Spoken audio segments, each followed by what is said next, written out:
जी देखिए, ये हमारे पास एक्सरसाइज 3.6 का क्वेश्चन नंबर 51 है कि 6x² plus 3xy plus 2y² plus 17y minus 6 is equal to 0 के, और पॉइंट्स गिवन है -1 और 0। हमने चेक करना है कि ये पॉइंट्स फर्स्ट टाइम हम क्या करेंगे, चेक करेंगे कि ये पॉइंट्स बिलोंग टू कर्व है या नहीं। इट मीन ये पॉइंट्स लाइज ऑन कर्व है या नहीं। तो इसके लिए इसको -1 को मैं x कंसीडर करता हूँ, ये 0 को मैं कंसीडर करता हूँ y। इनकी ये वैल्यूज़ को इस इक्वेशन में पुट करता हूँ। अगर लेफ्ट हैंड साइड का आंसर राइट हैंड साइड के इक्वल आता है तो हम कह सकते हैं कि ये पॉइंट बिलोंग टू कर्व है। इट मीन दैट ये पॉइंट लाइज ऑन कर्व है। ठीक हो गया। तो पार्ट ए में सबसे पहले हमें इक्वेशन ऑफ टेंजेंट लाइन को फाइंड आउट करना होगा, और पार्ट बी में हमें इक्वेशन ऑफ नॉर्मल लाइन को फाइंड आउट करना होगा। ठीक हो गया। तो स्टेप बाय स्टेप इसे सिंप्लीफाई करते हैं। देखिए, इसे अपनी आसानी के लिए आप कंसीडर कर सकते हैं -1 और 0 को मैं अपनी आसानी के लिए यहाँ लिख देता हूँ। यहाँ चाहें तो आप शो भी करवा सकते हैं कि -1 को आप x कंसीडर करेंगे और 0 को आप y कंसीडर करेंगे, और इनकी इस वैल्यूज़ को इस इक्वेशन में पुट करें। अगर लेफ्ट हैंड साइड का आंसर राइट हैंड साइड के इक्वल आ जाता है तो हम कह सकते हैं कि ये पॉइंट्स बिलोंग टू कर्व है। इट मीन कि ये पॉइंट्स लाइज ऑन कर्व है। ठीक हो गया। तो मैं यहाँ पुट करता हूँ। अब देखें, x इंटू एक्स की जगह पुट करना है हमने -1, तो ये बनेगा -1 का स्क्वायर प्लस 3x की जगह पुट करना है -1, y की जगह पुट करना है 0 प्लस 2y की जगह पुट करना है 0 प्लस 17 अगेन y की जगह पुट करना है 0 माइनस एक्स को वैसे लिखें इज इक्वल टू 0 के। इसे सिंप्लीफाई करें।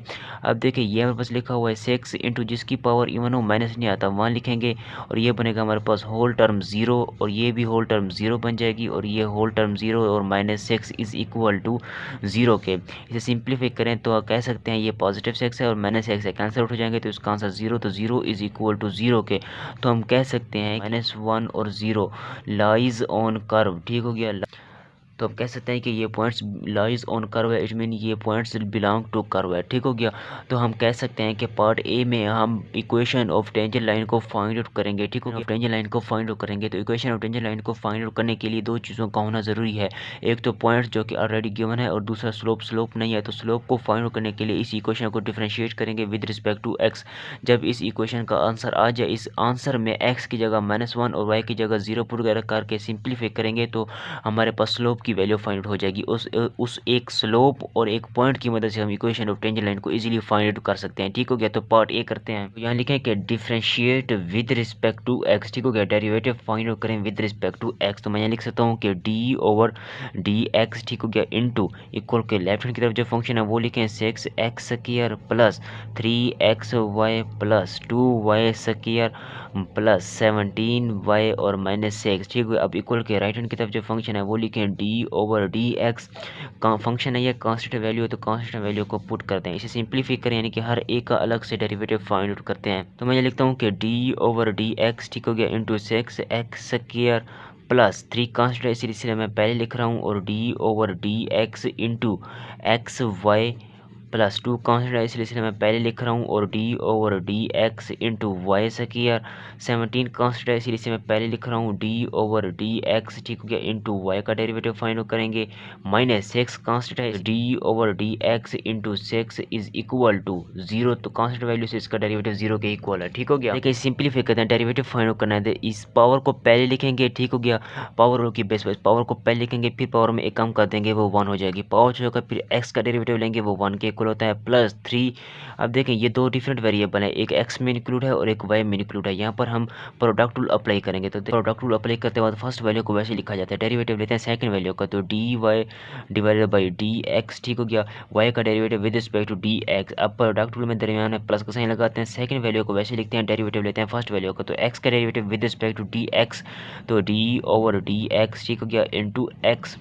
अब देते हैं, यहाँ पर हमने प्रोडक्ट रूल अप्लाई कर दिया। प्रोडक्ट रूल अप्लाई करते बाद फर्स्ट वैल्यू को वैसे लिखा जाता है, डेरिवेटिव लेते हैं सेकंड वैल्यू का, दरमियान में प्लस का साइन लगाते हैं, सेकंड वैल्यू को वैसे लिखते हैं, डेरिवेटिव लेते हैं फर्स्ट वैल्यू का। अब इसे मैं लिख सकता हूँ कि मैंने हमारे पास 2, और ये देखें इसकी पावर y की पावर 2 है, पावर रूल लगेगा तो पावर पहले लिखेंगे फिर पावर में कम कर देंगे वो 1 हो जाएगी। पावर चाहिए होगा फिर y का डेरिवेटिव लेंगे तो dy डिवाइडेड बाई dx। ठीक हो गया। प्लस इसे मैं लिख सकता हूँ 7, इसको इस y का derivative with respect to dx, तो इसे मैं लिख सकता हूँ dy divided by d x, six constant है इसीलिए इसका डेरिवेटिव 0 के इक्वल हो जाएगा। ठीक हो गया। स्लोप की वैल्यू को फाइंड आउट करने के लिए इक्वेशन को डिफरेंशिएट करें विद रिस्पेक्ट टू एक्स। ठीक हो गया। तो ये हमारे पास 12x बन जाएगा प्लस 3 को अंदर मल्टीप्लाई करें तो 3x dy divided by dx। ठीक हो गया। प्लस 3y और x का derivative with respect to dx 1 के इक्वल होता है प्लस 4 होंगे ये 2 टू द 4y और इसे मैं लिख सकता हूँ dy डिवाइडेड बाई dx के plus 17 into dy divided by dx के। अब जिस फंक्शन के साथ dy डिवाइडेड बाई dx लिखा हुआ है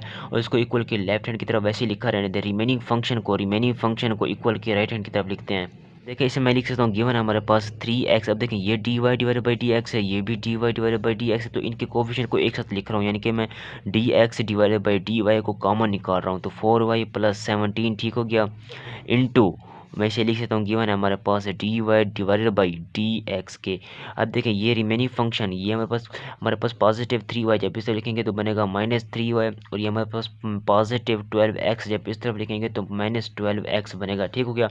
इसे सिंप्लीफाई करें, यहाँ से वैल्यू मैं निकाल सकता हूँ dy डिवाइडेड बाई dx की, यानी कि फर्स्ट डेरिवेटिव की वैल्यू, और ये बनेगी हमारे पास -3y और ये -12x divided by whole divided by इस फंक्शन के साथ 3x प्लस 4y। ठीक हो गया। प्लस 17 के। देखिए अब हमने वैल्यू फाइंड आउट करनी है स्लोप की, तो स्लोप को m से रिप्रेजेंट करते हैं। m इज इक्वल टू ये derivative dy divided by dx। ठीक हो गया। एट दी पॉइंट गिवन था क्वेश्चन में, पॉइंट हमारे पास -1 और 0 था। ठीक हो गया। इस पॉइंट्स की मदद से हम स्लोप की वैल्यू को फाइंड आउट करते हैं। dy डिवाइडेड बाई dx की जगह ये फंक्शन पुट करें और उसमें जहाँ पर x होगा x की जगह -1 पुट करें और y की जगह 0 पुट करें, तो -3y की जगह पुट करें 0, -12x की जगह -1 पुट करें डिवाइडेड बाई 3x की जगह पुट करें -1 प्लस 4y की जगह पुट करें 0 इस पॉइंट के मुताबिक। ठीक हो गया। प्लस 17 को मैं वैसे लिख देता हूँ। इसे सिंप्लीफाई करें, इसे कह सकते हैं, आप देखिए ये माइनस और माइनस ये तो 0 हो जाएंगे, माइनस और माइनस पॉजिटिव 12 डिवाइडेड बाई,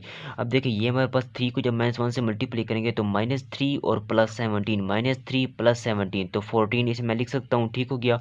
अब इसे सिंप्लीफाई करें, देखें इसे मैं लिख सकता हूँ 6 डिवाइडेड बाई 7 के। ठीक हो गया। नॉर्मल स्लोप या परपेंडिकुलर को स्लोप फाइंड आउट करना हो तो वो इक्वल होता है, एक तो वो नेगेटिव में होता है और दूसरा रेसिप्रोकल होता है दूसरे स्लोप से। ठीक हो गया। तो हम इस तरह इसे डिफाइन कर सकते हैं कि स्लोप नेगेटिव में है और दूसरा रेसिप्रोकल है दूसरे स्लोप से। ठीक हो गया। तो -1 को हम वैसे लिख देता हूँ डिवाइडेड बाई m की जगह ये वैल्यू पुट करें 6 डिवाइडेड बाई 7, इसे सिंप्लीफाई करेंगे तो -7 डिवाइडेड बाई 6 हमारे पास ये परपेंडिकुलर या नॉर्मल स्लोप की वैल्यू फाइंड आउट हो जाएगी। अब देखें जहाँ भी इक्वेशन ऑफ टेंजेंट लाइन को फाइंड आउट करना होगा तो ये स्लोप फाइंड आउट करेंगे और जहाँ इक्वेशन ऑफ नॉर्मल लाइन को फाइंड आउट करना होगा वो नॉर्मल स्लोप के लिए ये फार्मूला यूज करेंगे। ठीक हो गया। पार्ट ए में इक्वेशन ऑफ टेंजेंट लाइन को फाइंड आउट करेंगे और इसी तरह पार्ट बी में इक्वेशन ऑफ नॉर्मल लाइन को फाइंड आउट करेंगे दो फार्मूले की मदद से। ठीक हो गया। देखें पार्ट ए में हमने इक्वेशन ऑफ टेंजेंट लाइन को फाइंड आउट करना है, तो इक्वेशन ऑफ टेंजेंट लाइन को फाइंड आउट करने के लिए हमारे पास फार्मूला होता है कि y minus y not is equal to m into x minus x not के। ठीक हो गया। अब देखें x और y को कुछ नहीं करना, इनको वैसे ही रहने देना है। m की वैल्यू हमने फाइंड आउट किया है स्लोप की, तो वो 6/7 के इक्वल आई है और ये जो इस पॉइंट्स को हम x नॉट और y नॉट कंसीडर कर लेते हैं अपनी आसानी के लिए। ठीक हो गया। तो इसको कंसीडर करें, -1 को आप कंसीडर करें x नॉट। ठीक हो गया। और y नॉट को कंसीडर करें 0। y नॉट फंक्शन में जहाँ हमारे पास y नॉट होगा उसकी जगह 0 पुट करेंगे, x नॉट की जगह -1 पुट करेंगे। अपने इक्वेशन में पुट करें, y को वैसे रहने दें क्योंकि y में हमने इक्वेशन ऑफ टेंजेंट लाइन को फाइंड आउट करना है। -y नॉट की वैल्यू 0 के इक्वल है। ठीक हो गया। इज इक्वल टू m की वैल्यू हमने फाइंड आउट किया है 6/7 स्लोप की value into x minus x not की वैल्यू देखिए -1 है, -1 और -1 पॉजिटिव 1 हो जाएंगे। इसे सिंप्लीफाई करेंगे, y में इक्वेशन को फाइंड आउट करें, y is equal to 6 divided by 7 into x. ठीक हो गया। प्लस 6/7 को 1 से मल्टीप्लाई करेंगे तो 6 डिवाइडेड बाई 7। ठीक हो गया। ये 7 लिखा हुआ है जी। तो ये हमने इक्वेशन ऑफ टेंजेंट लाइन को फाइंड आउट कर लिया। इसी तरह इक्वेशन ऑफ नॉर्मल लाइन को फाइंड आउट करते हैं। इक्वेशन ऑफ नॉर्मल लाइन के लिए भी फार्मूला हमारे पास वही है कि y minus y not is equal to m into x minus x not के, सिर्फ चेंजिंग परपेंडिकुलर स्लोप में है। यहाँ पर जो स्लोप यूज होगा वो परपेंडिकुलर या नॉर्मल स्लोप यूज होगा। देखें इक्वेशन ऑफ नॉर्मल लाइन के लिए हमारे पास इक्वेशन बिल्कुल सेम है, y minus y not is equal to into x minus x not. ये जो स्लोप है पर यहाँ पर सिर्फ स्लोप में चेंजिंग होगी, यहाँ पर स्लोप परपेंडिकुलर यूज होगा। ठीक हो गया। अब देखें वैल्यूज का पुट करें, यहाँ पर एक्स नॉट और वाई नॉट की इन वैल्यूज को उठाकर पुट कर दें। परपेंडिकुलर स्लोप की वैल्यू हमने फाइंड आउट की थी -7/6, तो पुट करते हैं। देखें y माइनस वाई नॉट की जगह हमने पुट करना है 0 is equal to m perpendicular या m नॉर्मल की वैल्यू हमने फाइंड आउट की थी -7 डिवाइडेड बाई 6 इंटू एक्स को वैसे रहने देना है, माइनस एक्स नॉट की वैल्यू -1 है तो माइनस और माइनस +1 हो जाएंगे। इसे सिंप्लीफाई करते हैं। देखिए इक्वेशन को हमने y में फाइंड आउट करना है तो y is equal to -7/6 into x, ठीक हो गया। -7/6 को 1 से मल्टीप्लाई करेंगे तो 7/6 हमारे पास इसकी इक्वेशन फाइंड आउट हो जाएगी। तो हम लिख सकते हैं y is equal to -7 divided by 6 into x, ठीक हो गया। -7 डिवाइडेड बाई 6 के जी, तो ये हमने इक्वेशन ऑफ नॉर्मल लाइन को फाइंड आउट कर लिया और ये हमने इक्वेशन ऑफ टेंजेंट लाइन को फाइंड आउट किया। इक्वेशन ऑफ टेंजेंट लाइन को फाइंड आउट करने के लिए हमने स्लोप की मदद से equation of tangent line find out की और इक्वेशन ऑफ नॉर्मल लाइन हमने परपेंडिकुलर या नॉर्मल स्लोप की मदद से फाइंड आउट की, ठीक हो गया। ये हमारे पास क्वेश्चन नंबर 52 है कि x square -3√x² plus 2y square is equal to 5 और पॉइंट्स गिवन है 3√2। सबसे पहले हमने इक्वेशन ऑफ टेंजेंट लाइन को फाइंड आउट करना है पार्ट ए में और पार्ट बी में इक्वेशन ऑफ नॉर्मल लाइन को फाइंड आउट करना है। लेकिन इन दो इक्वेशन को फाइंड आउट करने से पहले चेक करना है कि ये पॉइंट्स बिलोंग टू कर्व है या नहीं, यानी कि ये पॉइंट्स जो है वो इट मीन दैट ये पॉइंट लाइज ऑन कर्व है या नहीं।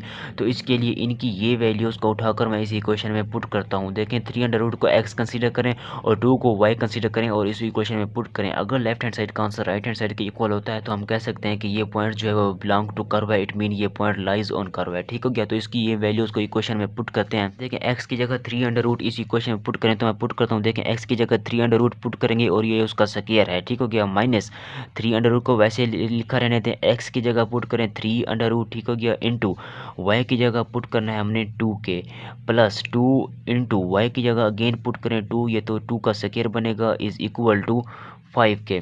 इसे सिंप्लीफाई करें। अब देखें 3√2 स्क्वायर से अंडर कैंसिल हो जाएगी तो 3 रह जाएगा माइनस।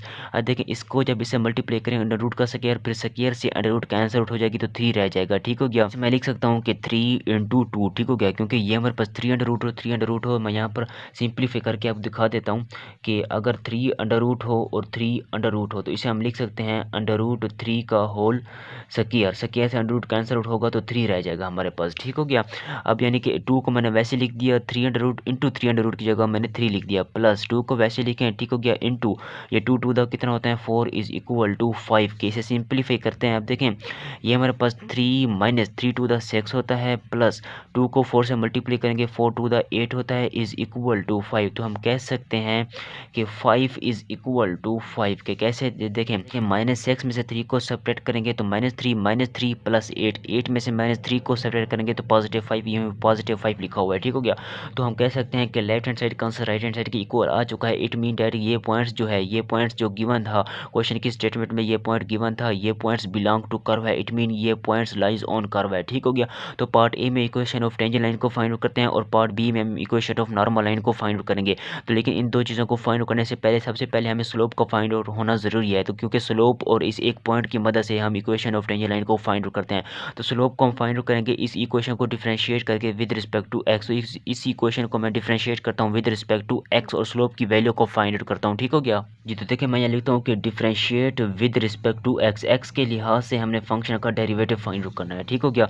तो मैं यहाँ लिखता हूँ कि d/dx, ठीक हो गया, इंटू इक्वल के लेफ्ट हैंड की तरफ जो फंक्शन है वो पुट करें x² माइनस 3√xy, ठीक हो गया, प्लस 2y स्क्वायर। अब इक्वल के राइट हैंड की तरफ जो फंक्शन है उसके साथ भी लिखें कि d/dx इंटू 5 के। इसे सिंप्लीफाई करते हैं। लेकिन d/dx को एवरी टर्म के साथ लिख रहा हूँ तो d/dx, ठीक हो गया, इंटू x² माइनस अगेन अब 3√2 कांस्टेंट है इसलिए इसे पहले ही बाहर कॉमन निकाल रहे हैं तो d/dx इंटू अंदर वाला फंक्शन गिवन है हमारे पास एक्स वाई के और ये +2 कांस्टेंट है इसलिए मैं पहले लिख रहा हूँ, ठीक हो गया, d/dx into y square is equal to 5 constant है इसलिए इसका डेरिवेटिव 0 के इक्वल हो जाएगा। इसे सिंप्लीफाई करते हैं। आप देखें यहाँ पर पावर रूल अप्लाई करें। पावर रूल की बेस पर जब भी फंक्शन का डेरिवेटिव फाइंड आउट किया जाता है तो पावर को पहले लिखते हैं फिर पावर में एक कम कर देते हैं, ठीक हो गया। पावर में एक कम कर देंगे वो 1 हो जाएगी, लिखने की जरूरत नहीं है। पावर छोड़कर फिर एक्स का डेरिवेटिव लेंगे तो d/dx, ठीक हो गया, इंटू एक्स के माइनस को मैं वैसे लिख देता हूँ 3√।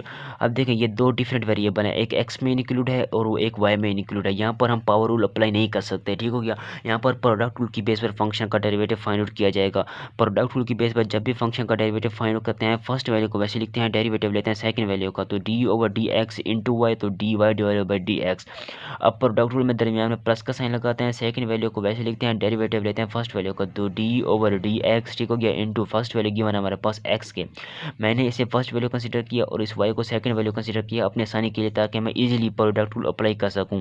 अब देखिए +2 को मैं वैसे लिख देता हूँ, ठीक हो गया। अब अगेन इसका पावर रूल लगेगा, ठीक हो गया। सिंगल वेरिएबल है, पावर पहले लिखेंगे फिर पावर में एक कम कर देंगे, वो 1 हो जाएगी, लिखने की जरूरत नहीं है। पावर होगा, फिर y का डेरिवेटिव लेंगे तो dy डिवाइडेड बाई dx के इज इक्वल टू 0 को मैं वैसे लिख देता हूँ। इसे सिंप्लीफाई करते हैं, देखिए इसे मैं लिख सकता हूँ, गिवन है हमारे पास 2x, फिर x का डेरिवेटिव 1 के इक्वल होता है, माइनस 3 अंडर रूट को अंदर मल्टीप्लाई कर लें तो 3 अंडर रूट x, ठीक हो गया। इसे मैं लिख सकता हूँ, गिवन है हमारे पास dy डिवाइडेड बाई dx के अगेन माइनस 3 अंडर रूट को मल्टीप्लाई करें y के साथ, तो मैं लिखता हूँ कि माइनस 3 अंडर रूट y और x का derivative with respect to dx 1 के इक्वल होता है। प्लस के साइन को वैसे लिख देता हूँ, ठीक हो गया। 2 टू द 4 होते हैं y, और मैं इसे लिख सकता हूँ dy divided by dx is equal to 0। अब देखें जिस फंक्शन के साथ dy डिवाइडेड बाई dx लिखा हुआ है और उसको इक्वल के लेफ्ट हैंड की तरफ वैसे लिखा रहने दें, इसको और इसको मैं इक्वल के लेफ्ट हैंड की तरफ वैसे लिखा रहने देता हूँ। Remaining function minus 3 under root y और 2x को मैं इक्वल के राइट हैंड की तरफ ले जाता हूँ, ठीक हो गया। इसे मैं लिख सकता हूँ, इस फंक्शन को पहले लिखें 4y, ठीक हो गया। फिर इस फंक्शन को लिखें माइनस 3 अंडर रूट x और इस फंक्शन में से मैं कॉमन निकाल रहा हूँ dy डिवाइडेड बाई ds के साथ। दूसरे वर्ड में हम ऐसे कह सकते हैं कि dy डिवाइडेड बाई ds के साथ जो कोफिशिएंट है उसको मैंने एक साथ लिख दिया, इज इक्वल टू, इसे मैं लिख सकता हूँ 3 अंडर रूट y। अब देखिए ये हमारे पास पॉजिटिव 2x है। अब पॉजिटिव 2x को जब इक्वल के राइट हैंड की तरफ लिखेंगे तो बनेगा माइनस 2s के। इसे सिंप्लीफाई करें, हमने वैल्यू फाइंड करनी है dy डिवाइडेड बाई dx की, तो ये इक्वल होगा हमारे पास ये 3 अंडर रूट और y माइनस 2x के डिवाइडेड बाई हाँ जी, इसके साथ ये जो कोफिशिएंट लिखा हुआ है इसको इक्वल के राइट हैंड की तरफ जाकर डिवाइड कर देंगे तो 4y minus 3 under root x के, ठीक हो गया। अब देखिए ये हमने फर्स्ट डेरिवेटिव की वैल्यू को फाइंड आउट कर लिया। अब इस फर्स्ट डेरिवेटिव की वैल्यू की मदद से हम स्लोप को फाइंड आउट करते हैं। तो स्लोप को फाइंड आउट करने के लिए हम लिखते हैं कि m is equal to slope से हम स्लोप को हम m से रिप्रेजेंट करते हैं, ठीक हो गया। m is equal to dy divided by dx, ठीक हो गया। एट द पॉइंट गिवन था क्वेश्चन में 3 अंडर रूट, यानी x की जगह 3 को पुट करेंगे और y की जगह 2 पुट करेंगे, ये पॉइंट क्वेश्चन की स्टेटमेंट में मेंशन था, ठीक हो गया। इज इक्वल टू, अब देखिए इस इक्वेशन को 1 से रिप्रेजेंट करें और कहें कि x की जगह 3 अंडर रूट और y की जगह 2 पुट करें इन इक्वेशन 1 में, ठीक हो गया। तो मैं पुट करता हूँ, देखें 3 अंडर रूट y की जगह पुट करें, y की जगह पुट करें 2, ठीक हो गया। y की जगह मैं 2 पुट कर दिया, माइनस 2 को वैसे लिखें, x की जगह पुट करें 3 अंडर रूट, इसे सिंप्लीफाई करेंगे डिवाइडेड बाई। अब देखें 4 को मैं वैसे लिख देता हूँ, ठीक हो गया, इनटू y की जगह पुट करें 2, तो मैं 2 पुट कर देता हूँ, माइनस 3 अंडर रूट को वैसे लिख देता हूँ, इस 3 अंडर रूट को मैंने वैसे लिख दिया, x की जगह पुट कर देता हूँ 3 अंडर रूट x की जगह। अब देखें 3 अंडर रूट को वैसे लिखा, x की जगह पुट करें 3 अंडर रूट, तो इसे मैं सिंप्लीफाई करूँ। अब देखें ये हमारे पास 2 इंटू 3 अंडर रूट है और ये 2 इंटू 3 अंडर रूट है, तो ये हमारे पास ऊपर टर्म 0 बन जाएगी, ठीक हो गया। 0 डिवाइडेड बाई ये हमारे पास 8 बनेगा, ठीक हो गया। 8 माइनस 4 को जब 2 से मल्टीप्लाई करेंगे 8 और ये 3 अंडर रूट और 3 अंडर रूट मैंने पहले ही बताया वो 3 के इक्वल होता है। इसे सिंप्लीफाई करेंगे तो 0 डिवाइडेड बाई 5, तो आंसर हमारे पास किसके इक्वल आएगा, 0 के इक्वल आएगा, ठीक हो गया। अब इसी तरह देखिए ये हमने स्लोप की वैल्यू को फाइंड आउट कर लिया 0। अब इसी तरह परपेंडिकुलर स्लोप की वैल्यू को फाइंड आउट करें, m इज इक्वल टू 0। इसी तरह अब नॉर्मल स्लोप फाइंड आउट करें या परपेंडिकुलर स्लोप फाइंड आउट करें तो बात एक ही है। तो इसके लिए फार्मूला है -1 डिवाइडेड बाई m। एक तो ये स्लोप परपेंडिकुलर स्लोप एक तो नेगेटिव में होता है और दूसरे स्लोप से रेसिप्रोकल में होता है, ठीक हो गया। तो मैं इसे लिख सकता हूँ -1 डिवाइडेड बाई m की जगह हमने वैल्यू पुट करनी है 0, तो मैं 0 पुट कर देता हूँ, ठीक हो गया। स्लोप की मदद से हम इक्वेशन ऑफ टेंजेंट लाइन को फाइंड आउट करेंगे और इस स्लोप की मदद से हम इक्वेशन ऑफ नॉर्मल लाइन को फाइंड आउट करेंगे। देखें इसको इन्फिनिटी के इक्वल ना करें, हम जानते हैं कि समथिंग ओवर 0 हो तो आंसर अनडिफाइंड में चला जाता है इन्फिनिटी में, लेकिन हमने इक्वेशन निकालनी है नॉर्मल लाइन की, तो इसीलिए इसमें वैसे ही लिख देता हूँ -1 डिवाइडेड बाई 0 के, ठीक हो गया। तो equation of tangent line find out करते हैं पार्ट ए में और इसी तरह पार्ट बी में इक्वेशन ऑफ नॉर्मल लाइन को फाइंड आउट करेंगे, ठीक हो गया। अब देखें पार्ट ए में हमने इक्वेशन ऑफ टेंजेंट लाइन को फाइंड आउट करना है, तो उसके लिए फार्मूला हमारे पास गिवन होता है कि मैं यहाँ लिख देता हूँ कि y माइनस वाई नॉट, ठीक हो गया, is equal to m into x minus x not के। अब देखें m की वैल्यू हमारे पास है पड़ी 0, तो यहाँ 0 पुट कर देंगे, ठीक हो गया। y नॉट और x नॉट की वैल्यू नहीं है, इस x और y को तो वैसे रहने देना है, इस y नॉट और x नॉट की वैल्यू को ये कंसीडर करें, ठीक हो गया। तो मैं ये कंसीडर करता हूँ, देखें यहाँ पर मैं 3 अंडर रूट को x नॉट कंसीडर करता हूँ, ठीक हो गया, और इस 2 को मैं कंसीडर करता हूँ y नॉट, और इनकी ये वैल्यूज को इस इक्वेशन में पुट करें, ठीक हो गया। तो पुट करते हैं। अब देखें फंक्शन में जहाँ हमारे पास y होगा, देखें y को वैसे लिखना है माइनस y नॉट की वैल्यू देखें 2 है, तो मैं 2 पुट कर देता हूँ, is equal to 0 m slope की वैल्यू हमारे पास 0 है into x minus x not की वैल्यू देखें 3 अंडर रूट है, तो 3 अंडर रूट को पुट कर दें। इसे सिंप्लीफाई करें, कहता हूँ कि y minus 0 is equal to ये होल टर्म 0 हो जाएगी, यानी कि हमारे पास equation of tangent line find हो जाएगी y इज इक्वल टू 2। ठीक हो गया, ये तो हमारे पास इक्वेशन ऑफ टेंजेंट लाइन है। इसी तरह इक्वेशन ऑफ नॉर्मल लाइन को फाइंड आउट करते हैं। बी में हमने इक्वेशन ऑफ नॉर्मल लाइन को फाइंड आउट करना है। तो इक्वेशन ऑफ नॉर्मल लाइन को फाइंड आउट करने के लिए हमारे पास फार्मूला होता है, फार्मूला सेम है, बस स्लोप में चेंजिंग है। ठीक हो गया, तो y minus y not is equal to, वहाँ पर स्लोप m था, यहाँ पर m परपेंडिकुलर स्लोप होगा हमारे पास। ठीक हो गया, into x minus x not के वैल्यूज़ को पुट करें। अब देखें y को वैसे लिखें, इस y और x को वैसे लिखा जाता है, y नॉट और x नॉट की इन वैल्यूज़ को पुट करेंगे, m परपेंडिकुलर की जगह -1/0 पुट करेंगे, तो माइनस नॉट की जगह 2 पुट करें तो 2 पुट करता हूँ is equal to m perpendicular की जगह -1 डिवाइडेड बाई 0 पुट करें, into x minus x not की जगह पुट करें 3/रूट। ठीक हो गया, इसे सिंप्लीफाई करते हैं। अब देखें इसे मैं लिख सकता हूँ y माइनस 2। ठीक हो गया, अब देखें ये 0 डिवाइड हो रहा था, जब इक्वल के लेफ्ट हैंड की तरफ लिखेंगे तो ये मल्टीप्लाई होगा, इज इक्वल टू -1 को मैं वैसे लिख देता हूँ, इंटू एक्स माइनस 3/रूट को वैसे लिख दें। इसे सिंप्लीफाई करें, इस 0 को जब होल टर्म से मल्टीप्लाई करेंगे तो आंसर 0, इस -1 को अंदर मल्टीप्लाई कर देना है, तो माइनस एक्स माइनस 1 को जब 3/रूट से मल्टीप्लाई करेंगे तो पॉजिटिव 3/रूट बनेगा। इसे सिंप्लीफाई करेंगे तो हम कह सकते हैं कि minus x is equal to -3/रूट, माइनस से माइनस कैंसिल आउट हो जाएगा, तो एक्स का आंसर हमारे पास इक्वल होगा 3/रूट के। ठीक हो गया जी, तो ये हमने इक्वेशन ऑफ नॉर्मल लाइन को फाइंड आउट कर लिया। ठीक हो गया, पार्ट में इक्वेशन ऑफ टेंजेंट लाइन को फाइंड आउट करना है और पार्ट बी में इक्वेशन ऑफ नॉर्मल लाइन को फाइंड आउट करना है। तो इन दो इक्वेशन को फाइंड आउट करने से पहले हम चेक करेंगे कि ये पॉइंट्स बिलोंग टू कर्व है या नहीं, यानी कि ये पॉइंट लाइज ऑन कर्व है या नहीं। तो इसके लिए आप 1 को x कंसीडर करें और π/2 को y कंसीडर करें, और इस इक्वेशन में जहाँ x होगा उसकी जगह 1 पुट करें और जहाँ y होगा उसकी जगह π/2 पुट करें, सिंप्लीफाई करें। अगर लेफ्ट हैंड साइड का आंसर राइट हैंड साइड के इक्वल आता है तो हम कह सकते हैं कि ये पॉइंट्स बिलोंग टू कर्व है, इट मीन कि ये पॉइंट्स लाइज ऑन कर्व है। ठीक हो गया, उसको पुट कर देता हूँ। f1 जो है वो x की जगह पुट करेंगे तो 2 इंटू एक्स की जगह 1 पुट करेंगे, इंटू y की जगह पुट कर दें π/2 के, तो मैं π/2 पुट कर देता हूँ, प्लस पाई को वैसे लिखा रहने दें, sine y, sine into y की जगह पुट करें π/2 तो साइन π/2 हो जाएगा। ठीक है, इज इक्वल टू 2 पाई को आपने कुछ नहीं करना, वैसे लिखा रहने देना है। ठीक हो गया, इसे सिंप्लीफाई करते हैं। अब देखें इस 2 से ये 2 कैंसिल आउट हो जाएगा, तो यहाँ पर रह जाएगा हमारे पास पाई, प्लस इस पाई को वैसे लिख देता हूँ और ये हमारे पास π/2 90 के इक्वल होता है, साइन 90 हमारे पास 1 के इक्वल होता है। इसे सिंप्लीफाई करेंगे तो 2 पाई। ठीक हो गया, तो हम कह सकते हैं कि 2 पाई इज इक्वल टू 2 पाई के। ठीक हो गया, इट मीन के लेफ्ट हैंड साइड का आंसर राइट हैंड साइड के इक्वल आ चुका है। हम कह सकते हैं कि ये पॉइंट्स बिलोंग टू कर्व है। ठीक हो गया, इक्वेशन ऑफ टेंजेंट लाइन को फाइंड आउट करना है पार्ट ए में, और पार्ट बी में इक्वेशन ऑफ नॉर्मल लाइन को फाइंड आउट करना है। तो पार्ट ए में इक्वेशन ऑफ टेंजेंट लाइन को फाइंड आउट करने से पहले हमारे पास स्लोप की वैल्यू फाइंड आउट होना जरूरी है। तो स्लोप की वैल्यू को फाइंड आउट करने के लिए हमारे पास ये इक्वेशन गिवन है, इसी इक्वेशन को डिफरेंशिएट करेंगे विद रिस्पेक्ट टू एक्स।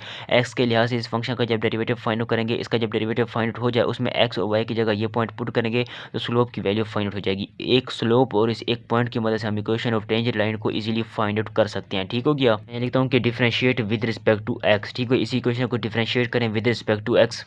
इसे मैं डिफरेंशिएट करूंगा विद रिस्पेक्ट टू एक्स, तो मैं लिखता हूँ कि d/dx। ठीक हो गया, d/dx इंटू इक्वल के लेफ्ट हैंड की तरफ जो फंक्शन है वो लिखें 2xy। ठीक हो गया, प्लस पाई साइन वाई के। ठीक हो गया, इज इक्वल टू, अब इक्वल के राइट हैंड की तरफ जो फंक्शन है उसके साथ भी अलग से डिफरेंशिएट करेंगे तो d/dx इंटू 2 पाई के। इसे सिंप्लीफाई करें, 2 कांस्टेंट है इसीलिए इसे मैं पहले ही निकाल लेता हूँ। ठीक हो गया, इस फंक्शन के साथ अलग से डिफरेंशिएट करें तो d/dx। ठीक हो गया, इंटू एक्स वाई के, पाई कांस्टेंट है इसीलिए इसे मैं पहले लिख रहा हूँ। ठीक हो गया, अब डेरिवेटिव फाइंड आउट करेंगे d/dx into function sine Y का। ठीक हो गया, इज इक्वल टू 2 कांस्टेंट है और पाई भी कांस्टेंट है तो इसलिए इसका डेरिवेटिव 0 के इक्वल हो जाएगा। ठीक है, मैं लिख सकता हूँ 2। अब देखें दो डिफरेंट वेरिएबल है, एक x में इंक्लूड है और दूसरा y में इंक्लूड है, तो यहाँ पर हम पावर रूल अप्लाई नहीं कर सकते, जस्ट प्रोडक्ट रूल अप्लाई करेंगे। देखें प्रोडक्ट रूल अप्लाई करते वक्त फर्स्ट वैल्यू को ऐसे लिखा जाता है, डेरिवेटिव लेते हैं सेकंड वैल्यू का, तो y का derivative with respect to dx तो dy डिवाइडेड बाय dx। अब प्रोडक्ट रूल में दरमियान में प्लस का साइन लगाते हैं, सेकंड वैल्यू वैसे लिखते हैं, डेरिवेटिव लेते हैं फर्स्ट वैल्यू का तो d/dx। ठीक हो गया, इंटू एक्स। अब देखें 2 को मैंने पहले वैसे ही लिख दिया क्योंकि ये कांस्टेंट वैल्यू थी। अब यहाँ पर मैंने प्रोडक्ट रूल अप्लाई कर दिया, प्रोडक्ट रूल अप्लाई करते बाद फर्स्ट वैल्यू को वैसे लिखा जाता है, डेरिवेटिव लेते हैं सेकंड वैल्यू का। ठीक हो गया, अब दरमियान में प्लस का साइन लगाते हैं, प्रोडक्ट रूल में सेकंड वैल्यू को वैसे लिखते हैं, डेरिवेटिव लेते हैं फर्स्ट वैल्यू का, प्लस पाई को मैं वैसे लिख देता हूँ। ठीक हो गया, इंटू साइन वाई का डेरिवेटिव, हमारे पास साइन का डेरिवेटिव किसके इक्वल होता है, साइन का डेरिवेटिव कॉस के इक्वल होता है। ठीक हो गया, और वाई को आपने कुछ नहीं करना, इसके एंगल को वैसे रहने देना है। अब इस साइन को छोड़कर इसके एंगल का डेरिवेटिव लेना है तो d/dx। ठीक हो गया, इसका एंगल गिवन है हमारे पास वाई के, तो उसमें लिख देता हूँ इज इक्वल टू 0 के। अब देखें 2 को अंदर मल्टीप्लाई कर दें तो 2x ये बनेगा हमारे पास dy डिवाइडेड बाई dx, और ये प्लस 2 का अगेन मल्टीप्लाई करें y के साथ तो 2y, फिर x का डेरिवेटिव 1 के इक्वल होता है, प्लस पाई को मैं वैसे ले देता हूँ और ये गिवन है हमारे पास cos y के, और ये गिवन है dy डिवाइडेड बाई dx। अब देखें जिस फंक्शन के साथ dy डिवाइडेड बाई dx लिखा होगा उसको इक्वल के लेफ्ट हैंड की तरफ वैसे लिखा रहने देना है, रिमेनिंग फंक्शन को इक्वल के राइट हैंड की तरफ लिखें। ठीक हो गया, मैं लिख सकता हूँ गिवन है हमारे पास 2x, ठीक हो गया, और ये प्लस पाई cos y के, ठीक हो गया, पाई cos y के इंटू, यानी कि इसमें से मैं कॉमन निकाल रहा हूँ dy डिवाइडेड बाई ds के, दूसरे अल्फाज में कहें तो dy डिवाइडेड बाई ds के साथ जो कोफिशिएंट था उसको मैंने एक साथ लिख दिया। अब इसे मैं लिख सकता हूँ -2y के, क्योंकि ये हमारे पास पॉजिटिव में था, जब इक्वल के राइट हैंड की तरफ लिखेंगे तो बनेगा -2y। ठीक हो गया, इसे सिंप्लीफाई करते हैं, जब निकालें dy डिवाइडेड बाई dx की, तो dy divided by dx is equal to -2y के, ठीक हो गया, डिवाइडेड बाई ये इस फंक्शन के साथ डिवाइड कर दें 2x प्लस पाई, और ये गिवन है हमारे पास cos y के, तो इस फंक्शन के साथ मैंने इक्वेशन को डिवाइड कर दिया। अब देखें हमने फाइंड आउट करना है स्लोप, तो स्लोप को फाइंड आउट करने के लिए अपनी आसानी के लिए आप इसे इक्वेशन 1 से भी रिप्रेजेंट कर सकते हैं। ठीक हो गया, हमने फाइंड आउट करना है तो स्लोप m इज इक्वल होता है फर्स्ट डेरिवेटिव, ठीक हो गया, first derivative divided by dx के एट द पॉइंट गिवन है हमारे पास 1 और पाई बाई 2, यानी कि x की जगह पुट करेंगे 1 और y की जगह पुट करेंगे पाई बाई 2 इस इक्वेशन में। तो मैं पुट करता हूँ -2, यानी कि dy डिवाइडेड बाई ds की जगह ये इक्वेशन पुट करेंगे और ये लिमिट पुट कर देंगे। ठीक हो गया, इनटू, अब देखें y की जगह पुट करें पाई बाई 2, तो पाई बाई 2 को मैं पुट करता हूँ, ठीक हो गया, होल डिवाइडेड बाई इस फंक्शन को डिवाइड कर दें 2 इंटू एक्स की जगह पुट करें 1, ठीक हो गया, प्लस पाई को वैसे लिखा रहने दें, cos इंटू वाई की जगह पुट करें पाई बाई 2 के। इसे सिंप्लीफाई करते हैं, सिंप्लीफाई करेंगे, अब देखें इस 2 से ये 2 कैंसिल आउट हो जाएगा तो हमारे पास क्या रह जाएगा, माइनस पाई रह जाएगा। ठीक हो गया, डिवाइडेड बाई अब देखें 2 को वहाँ से मल्टीप्लाई करेंगे तो 2 प्लस पाई को मैं वैसे ही लिख देता हूँ। अब देखें cos 90 ये पाई बाई 2 90 के इक्वल होता है, cos 90 हमारे पास 0 के इक्वल होता है। इसे सिंप्लीफाई करेंगे तो माइनस पाई बाई 2 हमारे पास स्लोप की वैल्यू फाइंड आउट हो जाएगी, तो slope is equal to minus pi by 2 के। ठीक हो गया, इसी तरह अगर हमने नॉर्मल स्लोप की वैल्यू को फाइंड आउट करना हो तो एम नॉर्मल, ठीक हो गया, एम नॉर्मल या एम परपेंडिकुलर बेसिकली एक ही बात है, तो एम नॉर्मल या एम परपेंडिकुलर के स्लोप की वैल्यू हमने फाइंड आउट करना हो तो वो इक्वल होते हैं हमारे पास -1 डिवाइडेड बाई इस दूसरे स्लोप से। ठीक हो गया, यानी कि हम नॉर्मल स्लोप को इस तरह फाइंड आउट कर सकते हैं या इस तरह डिफाइन कर सकते हैं कि एक तो नेगेटिव में होता है और दूसरे स्लोप का ये रेसिप्रोकल में होता है। तो -1 को वैसे लिख देता हूँ, ठीक हो गया, एम की जगह पुट करें माइनस पाई बाई 2, तो माइनस पाई बाई 2 को पुट करता हूँ, ठीक है, सिंप्लीफाई करेंगे माइनस से माइनस कैंसिल आउट हो जाएगा, ये डिवीजन यानी कि ये होल टर्म ऊपर चली जाएगी, तो 2 डिवाइडेड बाई पाई को मैं वैसे लिख देता हूँ। अब देखें ये जो स्लोप लिखा हुआ है ये हमारे पास इक्वेशन ऑफ टेंजेंट लाइन को फाइंड आउट करने के लिए ये स्लोप है, और इक्वेशन ऑफ नॉर्मल लाइन को फाइंड आउट करने के लिए ये स्लोप है 2 बाई पाई। ठीक हो गया, तो इक्वेशन ऑफ पार्ट ए में इक्वेशन ऑफ टेंजेंट लाइन को फाइंड आउट करते हैं। ठीक हो गया, पार्ट ए में हमने इक्वेशन ऑफ टेंजेंट लाइन को फाइंड आउट करना है, तो इक्वेशन ऑफ टेंजेंट लाइन को फाइंड आउट करने के लिए हमारे पास फार्मूला होता है y minus y not is equal to m into x minus x not के। ये m हमारे पास स्लोप है जो हमने इक्वेशन ऑफ टेंजेंट लाइन के लिए फाइंड आउट किया था। अब देखें ये 1 और पाई बाई 2 ये क्वेश्चन की स्टेटमेंट में ये पॉइंट गिवन थे, अब हमने 1 को कंसीडर किया एक्स नॉट और पाई बाई 2 को कंसीडर किया वाई नॉट। ठीक हो गया, ये m की वैल्यू हमने फाइंड आउट की थी ऊपर माइनस पाई बाई 2 और m परपेंडिकुलर की वैल्यू हमारे पास 2 ओवर पाई हासिल हुई थी। ठीक हो गया, तो इनकी पॉइंट्स की मदद से हम इक्वेशन ऑफ टेंजेंट लाइन को इजीली फाइंड आउट कर सकते हैं। y माइनस, अब देखें y नॉट की वैल्यू पाई बाई 2 की मैंने तो यहाँ पर पुट करते हैं pi by 2 is equal to m की वैल्यू देखें माइनस पाई बाई 2 है तो पुट करें माइनस पाई बाई 2 को वैसे लिखा रहने दें, माइनस एक्स नॉट की वैल्यू देखें ये हमारे पास 1 के इक्वल है तो 1 पुट करते हैं। अब आपने इसे सिंप्लीफाई कर लेना है। ठीक हो गया, तो y minus pi by 2 is equal to minus pi by 2 को x से मल्टीप्लाई करेंगे तो minus pi by 2 into x. ठीक हो गया, ये माइनस और ये माइनस पॉजिटिव हो जाएंगे तो ये बनेगा हमारे पास पाई बाई 2 के। इसे सिंप्लीफाई करेंगे तो देखें इसे मैं लिख सकता हूँ y is equal to minus pi by 2 into x. ठीक हो गया, और ये प्लस पाई बाई 2 को वैसे लिखा रहने देता हूँ, ये माइनस पाई बाई 2 है, जब इस तरफ लिखेंगे तो बनेगा पॉजिटिव पाई बाई 2। ठीक हो गया, मैं लिख सकता हूँ कि y is equal to minus pi by 2। ठीक हो गया, y is equal to minus pi by 2 into x plus pi by 2 और पाई बाई 2 इंटू इसे मैं लिख सकता हूँ पाई। ठीक हो गया, क्योंकि देखें इनका जब एलसीएम लेंगे तो पाई आंसर हासिल होगा, तो पाई बाई 2 प्लस पाई बाई 2 इसका सिंप्लीफाई करेंगे कुछ इस तरह से, तो देखें पाई प्लस पाई। ठीक हो गया, यानी कि एलसीएम लें इन दोनों का डिवाइडेड बाई 2, इसे सिंप्लीफाई करें तो उसे मैं लिख सकता हूँ 2 पाई डिवाइडेड बाई 2 के, 2 से 2 कैंसिल आउट हो जाएगा तो हमारे पास पाई रह जाएगा, यानी कि हाफ पाई तो 1 पाई के इक्वल होता है। ठीक हो गया। अब इसी तरह इक्वेशन ऑफ नॉर्मल लाइन को फाइंड आउट करते हैं। इक्वेशन ऑफ नॉर्मल लाइन के लिए हमारे पास फार्मूला होता है y minus y not is equal to m perpendicular या m normal into x minus x not के। ठीक हो गया। अब देखें वैल्यूज़ को पुट करें, y माइनस, अब देखें y नॉट की वैल्यू ये लिखी हुई, x नॉट की वैल्यू ये लिखी हुई, वैल्यूज़ को पुट करें, y नॉट की जगह पाई/2 पुट करें, तो मैं पाई/2 पुट कर देता हूँ। m परपेंडिकुलर की वैल्यू हमने 2/पाई फाइंड की थी, तो पुट करें 2/पाई। ठीक हो गया। Into x minus x not की वैल्यू देखें ये 1 गिवन है तो 1 पुट करें। अब आपने इसे सिंप्लीफाई करना है, इसे मैं लिख सकता हूँ y माइनस पाई/2 ठीक हो गया इज इक्वल टू 2/पाई ठीक हो गया इंटू x। अब इसको -1 से मल्टीप्लाई करेंगे तो -2/पाई बनेगा। इसे सिंप्लीफाई करेंगे तो देखिए इसे मैं लिख सकता हूँ y इज इक्वल टू 2/पाई इंटू एक्स ठीक हो गया, और ये -2/पाई, और ये हमारे पास देखें नेगेटिव पाई/2 है, जब इक्वल के राइट हैंड की तरफ लिखेंगे तो बनेगा पॉजिटिव पाई/2 जी। तो ये हमने इक्वेशन ऑफ नॉर्मल लाइन को फाइंड आउट कर लिया। ठीक हो गया।